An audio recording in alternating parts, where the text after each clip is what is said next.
اگر علم، اطلاعات، مشورت، اندیشه کل از یارو کردیم معمولا اشتباه کم است، جاش کم است. ولی شد من ترس از اینکه من باید اشتباه کنم، من حرکت نکنم. نه، اشتباه میشه شو، از اشتباه نترسید.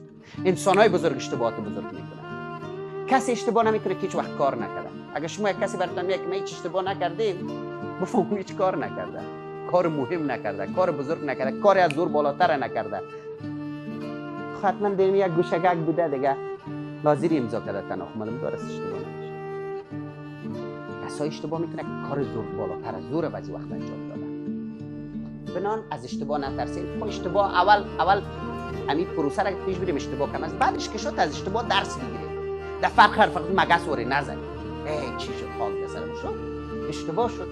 از اشتباه درس بگیریم، از اشتباه باید بیاموزیم، در اشتباه نیاویزیم، بند نمانیم، درس میگیریم از سر اشتباهات خود اصلاح میکنیم، پیش میریم. پای بند شد